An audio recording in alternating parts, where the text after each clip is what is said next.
With both inflation and recession fears over the past few years, the effort from people to make their money stretch and buy more for less has been at an all-time high. Following the COVID lockdowns and the money printing that followed, it all came to a head in 2022 and people really started to feel the pinch. And one company saw the predicament people were in and knew just how to help out, and that was Temu.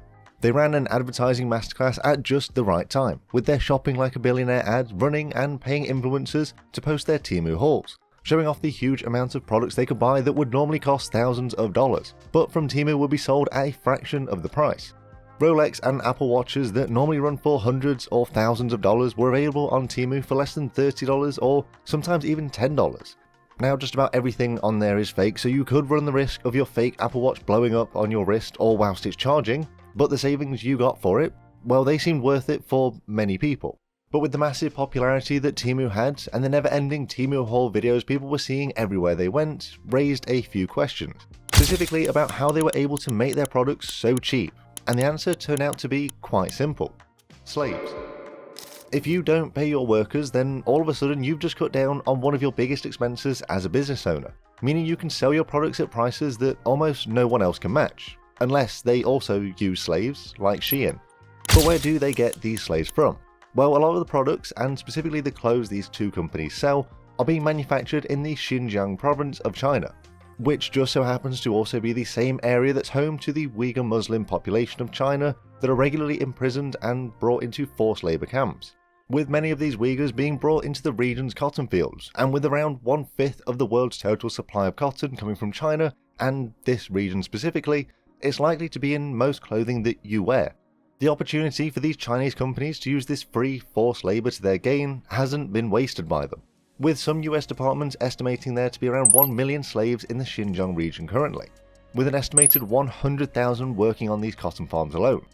Take a company like Amazon for example, which currently has just over 1.5 million employees and is the 5th most valuable company in the entire world. Now could you imagine if they didn't pay those 1.5 million employees, how much more valuable they'd be, the money they could make and the savings you could get on their products? If you knew this was the case, would you buy from them? Perhaps not, but when it's from China and the problem is moved further away from you, all of a sudden it becomes a different story for many people, and the morals go out the window. The conditions the Uyghur Muslims are put through is horrific, but not if you ask the CCP. They're not being moved into forced labour against their will, taken from their homes into work camps. No, they've been caught for espionage and political extremism against the government, along with other crimes, and they're being taken to re-education camps, or as China calls them, thought transformation camps, where they're given an opportunity to make up for their mistakes and be brought back into civilized society as better people. However, as police whistleblowers and camp survivors have detailed, this obviously isn't the case, with the Muslims being forced to re-educate and memorize Chinese books and rules. And if they weren't able to do so after 2 weeks, they would either be beaten or denied any food for as long as the guards felt was necessary. The children would be taken from their parents to be re-educated as well, so they could learn the ways of Chinese culture and society. Efforts have been made by countries like the US with the Uyghur Forced Labour Prevention Act that stops companies from getting their cotton from the Xinjiang region to try and starve the cotton companies from overseas capital. However, with Temu and Shein being based in China, they were under no obligation to follow this rule, and it essentially removed any of the competition they had in purchasing from the region, allowing the cheapest products to come from these two companies alone, and they made the most of this opportunity that they could. Now, I'm not saying the US was wrong by banning companies from purchasing from this region, I'm just saying it didn't exactly work as intended. With thousands of Temu's products being made and manufactured directly in the Xinjiang region, and this wasn't just the cotton clothing, this forced labour spans to all sorts of different products being listed on their website. Now, you may think that with the US trying to enforce laws to stop the sale of Xinjiang products in their country, they would also stop and search any purchases from sites like Temu, especially considering they list in the description of many of their products that they were made in or with resources from the Xinjiang region. But that wouldn't be the case. The US only stops and inspects imports worth over $800, and with the Temu products being so cheap, getting even close to that price tag is incredibly difficult, along with the fact that not many people are stupid enough to waste that much money on Temu products, meaning you've now got a free pass to sell without being held up by any restrictions. But how does a company like Temu come out of nowhere and carve out a massive slice of the American market? Whilst Temu is only a few years old, being established in 2022, the company that owns it, Pinduoduo has been around for much longer and was in fact one of the first online shopping apps to be created in China. Whilst you probably haven't heard of it, you might have heard of one of its competitors, Alibaba.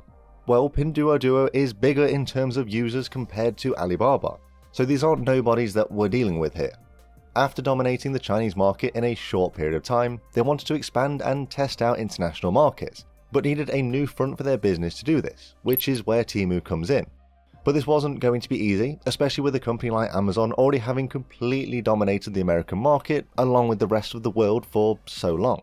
So they need something special to be able to muscle their way in, which is where the ridiculously low prices and massive ad run strategy began to come into play. Temu would spend $2 billion on ads for just Facebook and Instagram alone, with only Amazon spending more than them in the same time period. The ads were so in your face and annoying that many people were actually starting to complain about them, providing more free advertising for the company and getting their name out even further to the last lucky few that hadn't heard of them. They even went a step further to entice people in and to get them shopping by giving away free money, sometimes offering up to $300 off with their coupons, but of course making sure to still stay under that $800 import limit. Now once you finally caved into the offer of free money, they had you exactly where they wanted you, and you'd see just how gamified and stimulating they made their websites. With flashy, obnoxious visuals to fixate you on the homepage, a spin to win section where you could win up to $200 in coupons, all of which came with a timer to add that sense of pressure to shop fast and make sure you got the best deal you possibly could. The overstimulation of the website became an addiction for people, and they would keep coming back. Compare the flashy visuals of Temu to a site like Amazon, and it's like night and day. Now, to me and many other people of my age range, the site just looks tacky and quite frankly scammy, which it kind of is.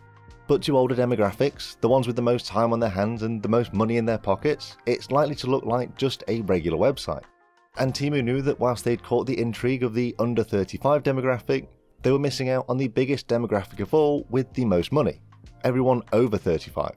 So Temu would once again ramp up their advertising machine and move from advertising online on social media and instead try to capture this older American demographic during the most watched yearly event in the country, the Super Bowl. On average, it can cost $7 million for every 30 seconds of ad run time. But when you've just spent $2 billion in 1 year on Facebook and Instagram, a few $1 million is barely going to scratch the surface of your budget. So you go all out and buy 3 30-second ads for $21 million to really make sure that no one missed you. They then offered another $15 million in store-wide discounts and promos to make sure everyone was running to them straight away. And just like before, everything went exactly as they planned it, with the amount of people downloading the app doubling following the running of these ads. In under 2 years, Temu was almost on the same level as Amazon in terms of users, something that Amazon spent decades building up. But there was one big issue looming over Temu's head that many people began to question.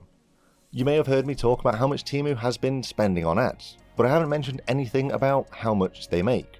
Now, whilst they're likely making billions every year, they're also spending just as much in advertising, with an estimated $3 billion being spent by them every year on just advertising. And with them offering such cheap prices, even though a lot of their products are made by unpaid workers, surely they can't be making much in return. Many people believe that Temu could actually be losing money, and a lot of it, with some websites estimating that it could be losing up to $1 billion every year. But why go through all this loss just to try and enter the US market? Surely it's not worth it if you're losing money the whole time. Well, although Temu is an online market, they don't actually care about the products they sell, and they definitely don't care about making money. That would just be a bonus. Because the real money isn't in their products, it's in the information they get from you when you download the app, sign up, and make purchases. When you download their app, you give Temu access to so much more information than you could possibly imagine. Your photos, camera, text, internet searches. Temu can see it all and stores everything, along with of course your payment information and home address, which you give them every time you make a purchase. Information is one of the biggest markets around the world, and every small detail you give them is being sold to the highest bidder. It's a similar business model to sites like Instagram and Facebook, except they're just slightly less sinister. If something is free, or in this case incredibly cheap, it's likely that you're the product instead. With the company currently facing multiple class action lawsuits detailing the extent of their spyware app, allowing them to hear everything you say with them having access to your phone's microphone. The company even tells you what information they collect in their terms of service.